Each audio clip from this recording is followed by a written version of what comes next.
every week ng buhay namin kasama ang buong Tora family sa pag-review ng weekly upload namin sa reality show. Ang ganap, sila na muna ang unang mag-check, tapos ako. So, syempre, hindi mawawala ang pagbubunga ni Mami Oni. Sinabihan ko si Mikay ng, Mikay, ano ba naman yung makeup mo? So, 2019 ko pang linyahan to. Paulit-ulit ako, hindi kailangan maganda ka. Kailangan ko lang naman yung maayos ka. Hindi ba natin mo pwedeng pantayin yung foundation sa muka, sa liig? Di ba kaya, sis? So, pinagkasabihan ko. Tapos ayun, side mo siya na cellphone, nakatalikod lang, ganon-ganon. Bastos. Kumaga parang, arapin mo ako, tangina. Paano tayo magtatrabaho niyan? Hindi, pag andyan ako, alis ka ng alis. Talikod ka ng talikod. Okay nang ina. Ikaw, usap ba ako? Sige, isa pang gano'n din mo ako, tak na. Kahit huwag gano'n ko na mag-reality show. Palaging iba yung take ni Mikay pag Tinuturo ko dito, kung nangyayari, nakatalikod ka lang, sa cellphone. Puta ka lang natuturo ako eh. Wala pa dito, pero nakikipag-usap ako sa inyo. palaging iba yung take ni Mikay pag nagsasalita si Tony. Totoo naman. Kami nga umakyat nga para mag-hello sa kanya. Normal na paggalang na tinuro sa amin ni Ate Marie. Pero si Mikay, may pas palagi maging bastos. Kakaiwas niya kay Tony, yung pa-importante siya masyado, na gusto niya parang palagi may something sa kanya si Tony. Normal lang naman niya yun. Kung gusto mo iwasan, sige, ako iwas sa'yo. May mga talaga na paulit-ulit ikaw. Mika yung makeup mo, mika yung buhok mo, mika yung itsura mo, kasi kailangan mo lang mag-upgrade. Pwede na akong, mika, iba naman, what more. Oh, yung pag-interview dapat, okay na yan. Pero ngayon dapat mas magaling pa. Hindi naman lang. It's okay. Sige. Ito na. Ayan. Ito na. Actually, nung una, tumatawa-tawa pa ako. Pero nung narinig ko na yung iyak ni Ika, sobrang naawa ako. Kasi, alam mo yun, ang bata niya pa para maranasan yung ganun. Natahimik na lang talaga ako. Check lang. Relax. I-relax mo lang. I-relax mo lang yung pwede mo. Hinga mo lang, sige. Hinga mo lang. Kasi lang mo na itatighten. Oo, basta tayo. Tika kay mami. Hinga ka lang. Tapos dahan-dahan. Sige, hinga ka. Sige. Yun. So, nakikita ng mga tao ngayon, anus reveal. Proud ako sa'yo, Ika, kasi hindi mo lang inaayos yung sarili mo. Yung pag-share natin ng story mo na to, maraming kabataan, maraming magulang, ang magiging, may ganun pala. So, natuto na sila, nagiging aware pa sila. Diagnosed po ako na may polycystic ovarian syndrome or PCOS. Kaya po pala ganito ako, na minsan kahit hindi na po ako kumakain, pero ang taba ko pa din po. Naglilinis naman po ako ng face ko, pero ang dami ko pa din pong pimples. Kahit masakit po siya, hindi po ako nagsisisi na nagpa-check up ako. Para mabalance po yung hormones ko at hindi po masira yung katawan ko, na dapat ko po talagang alagaan. Ito, pasintabi, dahil napaka-sensitive po ng issue na to. Minor si Ika, at sa totoo lang, alam ko na maraming magsasabi na bakit yung nilabas yan? Napakabata pa ni Ika. Pero, nakapag-usap kami ng family at nag-usap din kami ni Ika na mas maganda na sabihin namin sa inyo at i-explain namin sa inyo at ipakita namin sa inyo kung ano ba ang lagay niya. Dahil marami din pong kabataan ang hindi aware na nangyayari to sa katawan nila. Maraming kabataan ang akala nila nakakahiya yun dahil hindi yun normal. So, normal po na minsan may abnormality po tayo sa katawan. At sana maka-inspire si Ika sa sitwasyon niya na maging comfortable kayo mag-open sa parents nyo,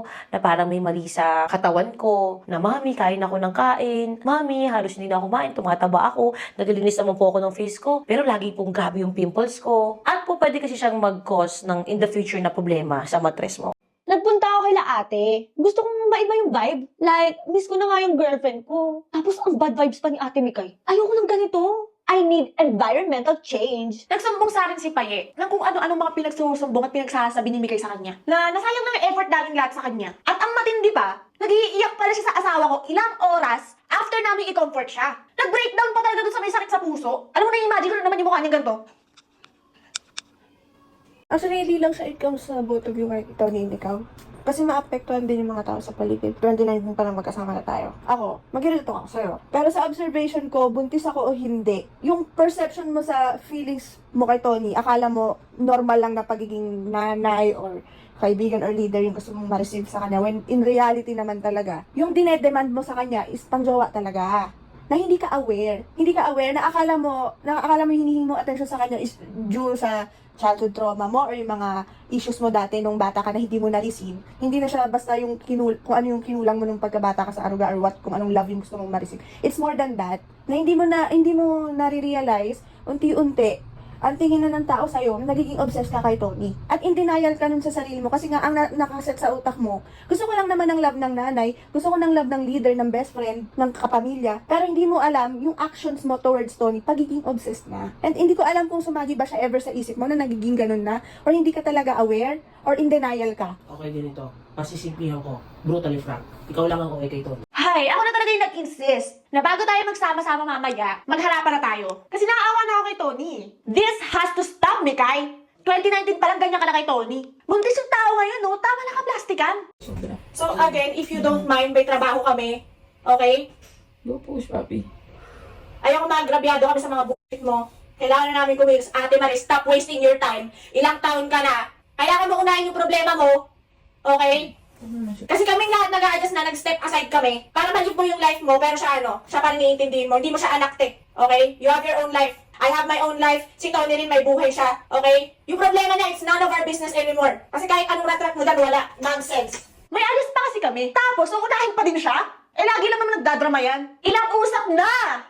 On cam, off cam. Kung alam niyo lang mula noon pa, lahat ng comforting words, narinig niya na sa amin. Kaya alam kong tama to. Try naman natin magalit, tang ina. Hindi yung sobrang nabe-baby niyo yan. This night is about me. Dahil miss na miss ko na yung girlfriend ko, gusto ko talaga makakita ng maraming tomboy.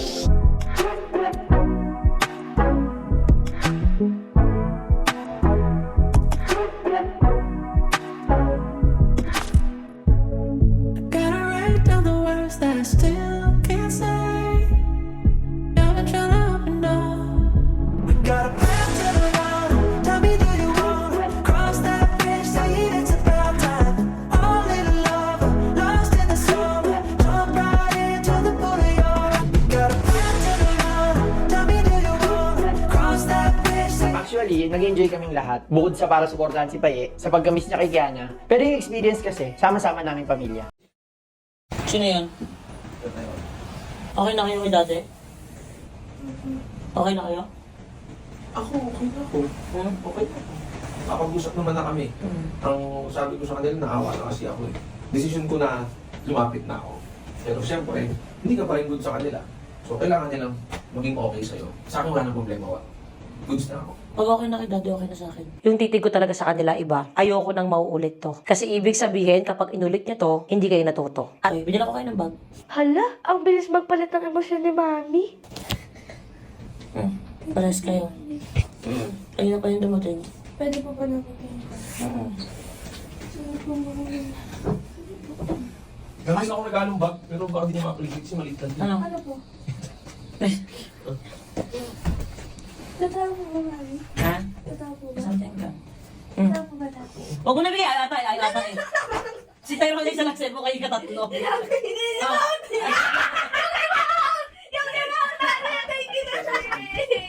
Sa'yo mo ito siya. Ang iPad. Tinago kasi ito ni Daddy. Ito, nadala niyo yung iPad ni Tyro. Mami, hindi mo. naging okay din naman din ang lahat. Good vibes agad. So, ayun, bukas ako ng mga parcel ko kasi ang dami kong binili ng mga damit para sa mga bata, tsaka mga bag nila. Pag-aalis-alis, happy naman sila.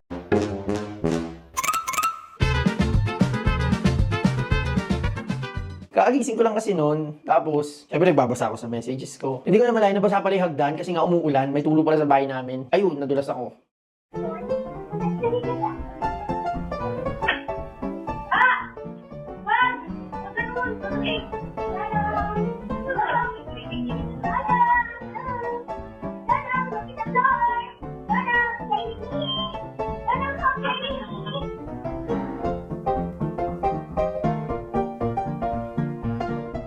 Hindi talaga mawawala sa araw-araw ko ang pakikipagkulitan sa mga anak ko.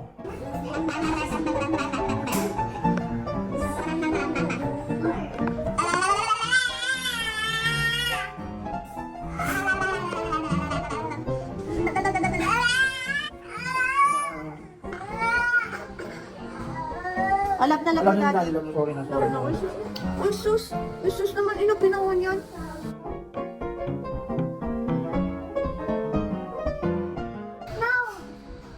Happy! Ayun. Kasi mga bing... Aba, kakarama na. Gano'n si Dodo para magkari si Dodo ni Dodo.